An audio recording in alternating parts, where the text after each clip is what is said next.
Good morning, students. Myself, Dr. Manoj Kumar Pandey, Department of Zoology, Ganga Singh College, Chhapra. First of all, the topic of current discussion is transportation of gases, which is an important segment of BSc Part 1 Zoology Honours. So, as far as the transportation of gases is concerned, our body cells continuously use oxygen for the metabolic reaction that release energy from nutrient molecule and produce ATP. At the same time, these reactions release carbon dioxide because an excessive amount of CO2 produces acidity that can be toxic to cells. Excess CO2 must be eliminated quickly and efficiently. The cardiovascular and respiratory system cooperate to supply O2 and eliminate CO2. The respiratory system provides for gas exchange, intake of O2 and elimination of CO2, and the cardiovascular system transports blood containing the gases between lungs and body cells. The respiratory system consists of the nose, pharynx, larynx, trachea, bronchi, and lungs. Its parts can be classified according to either structure or function. Structurally, the respiratory system consists of two parts. The upper respiratory system includes the nose, pharynx, and associated structure, while the lower respiratory system includes the larynx, trachea, bronchi, and lungs.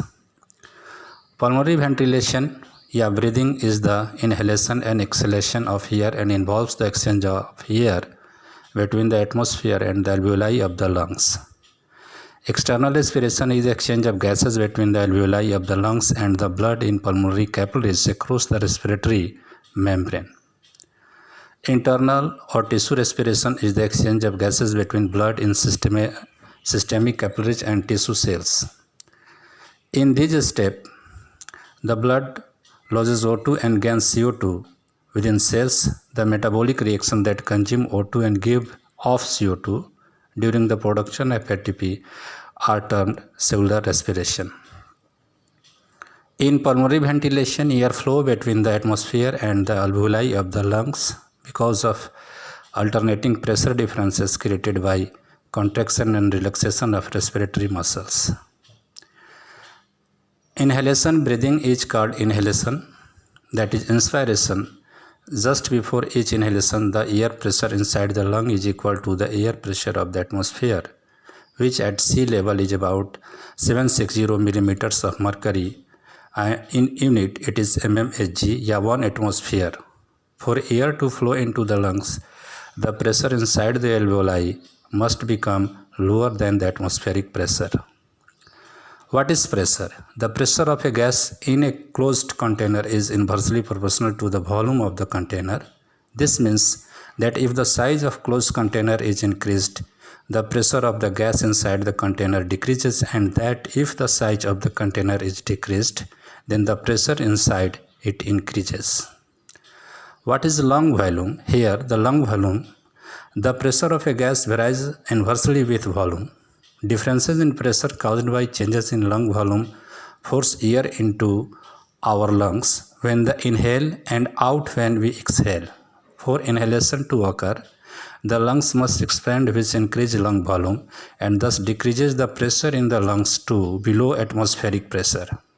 The first step in expanding the lungs during normal quiet inhalation involves contraction of the main muscles of inhalation.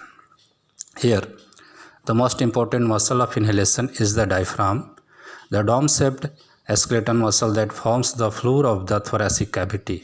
It is inverted by the fibers of the phrenic nerves and which emerge from the spinal cord at cervical levels 3, 4, and 5. Contraction of the diaphragm causes it to flatten, lowering its dome. This increases the vertical diameter of the thoracic cavity. During normal quiet inhalation, the diaphragm descends about 1 centimeter, that is 0.4 inch, producing a pressure difference of 1 to 3 mmHg and the inhalation of about 500 ml of air. In strenuous breathing, the diaphragm may descend 10 cm, which produces a pressure difference of 100 mmHg and the elevation of 2 to 3 liters of air. Contraction of the diaphragm is responding for about 75% of the air that enters the lungs during quiet breathing. Advanced pregnancy, excessive obesity, or confining abdominal clothing can prevent complete descent of the diaphragm. The next most important muscle of inhalation are the external intercostal. When these muscles contract, they elevate the ribs. As a result, there is an increase in the atrioposterior and lateral diameter of the chest cavity.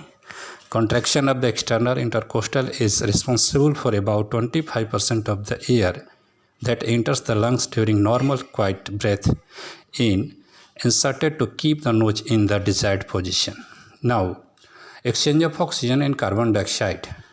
PCO2 carbon dioxide diffuses from deoxygenated blood into the alveoli until the PCO2 of the blood decreases to 40 mmHg. Exhalation keeps alveolar PCO2 at 40 mmHg. Oxygenated blood returning to the left side of the heart in the pulmonary vein thus has a PCO2 of 40 mmHg. The number of capillaries near alveoli in the lungs is very large. Hence, and blood flows slowly enough through these capillaries that it picks up a maximum amount of O2 during vigorous exercise. When cardiac output is increased, blood flows more rapidly through both the systemic and pulmonary circulation. As a result, blood's transit time in the PO2 of blood in the pulmonary veins normally reaches 100 mmHg. Now, hemoglobin and O2 relationship. As O2 leaves the bloodstream, oxygenated blood is converted into deoxygenated blood. Unlike external respiration, which occurs only in the lungs, internal respiration occurs in tissue throughout the body. The PO2 of blood pumped into systemic capillaries is higher, that is 100 mmHg, than the PO2 in tissue cells, that is 40 mmHg at rest, because the cells constantly use O2 to produce ATP. Due to this pressure difference, oxygen diffuses out of the capillaries into tissue cell and blood PO2 drops to 40 mmHg by the time of blood exits systemic capillary, while O2 diffuses from the systemic capillaries into tissue cells. CO2 diffuses in the opposite direction. CO2 movement. As a result, CO2 diffuses from tissue cells through interstitial fluid into systemic capillary until the PCO2 in the blood increases to 45 mmHg. Here, the deoxygenated blood then returns to the heart and is pumped to the lungs for another cycle of external respiration. In a person at rest, tissue cells on average need only 25% of the available O2 in oxygenated blood. Despite its name, deoxygenated blood retains 75% of its O2 content. During exercise, more O2 diffuses from the blood into metabolically active cells, such as contracting skeletal muscles fibers. Active cells use more O2 for ATP production, causing the O2 content of deoxygenated blood to drop below 75%. The rate of pulmonary and systemic gas exchange depends on several factors. What is partial pressure difference? Partial pressure difference of the gas alveolar PO2 must be higher than blood PO2 for oxygen to diffuse from alveolar air into the blood. The rate of diffusion is faster when the difference between PO2 in alveolar air and pulmonary capillary blood is larger. Diffusion is slower when the difference is smaller. The difference between PO2 and PCO2 in alveolar tissue.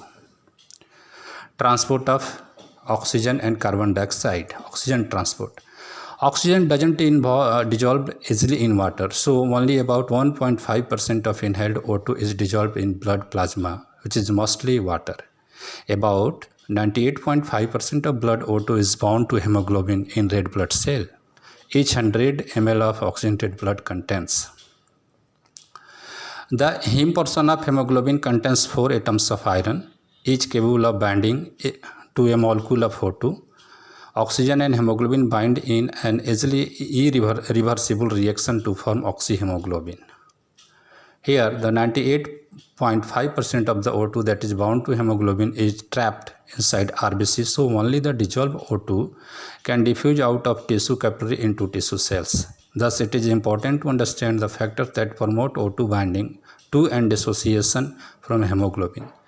The relationship between hemoglobin and oxygen partial pressure, the most important factor that determined how much O2 binds to hemoglobin, is the PO2.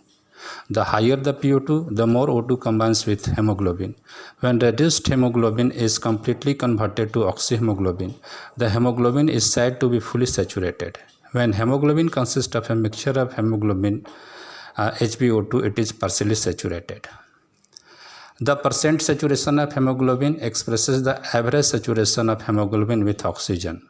For instance, if each hemoglobin molecule has bound to O2 molecule, then the hemoglobin is 50% saturated because each hemoglobin can bind to a maximum of 4 O2. Note that when the PO2 is high, hemoglobin binds with large amount of O2 and is almost 100% saturated.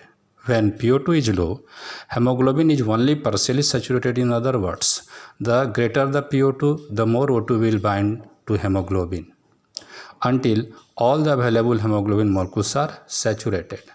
Then PO2, when the PO2 is between 60 and 100 mmHg, hemoglobin is 90% or more saturated with O2. Thus, blood picks up a nearly full load of O2 from the lungs even when the PO2 of alveolar is as low as 60 mmHg.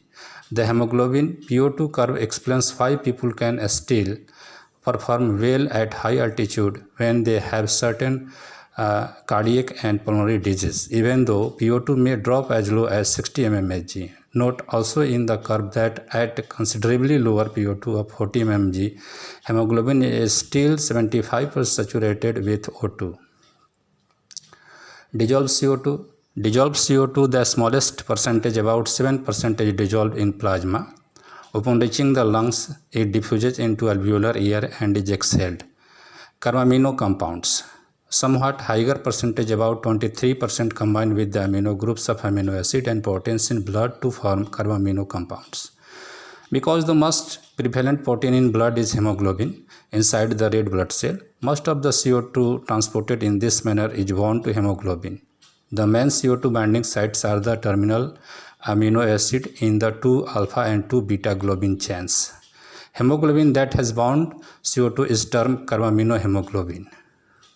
Now, the karma hemoglobin, the formation of karma hemoglobin is greatly influenced by PaCO2. For example, in tissue capillaries, PaCO2 is relatively high, which promote formation of carbamino hemoglobin, but in pulmonary capillaries, PaCO2 is relatively low and the CO2 readily splits apart from globin and enters the alveoli by diffusion. Chloride shift.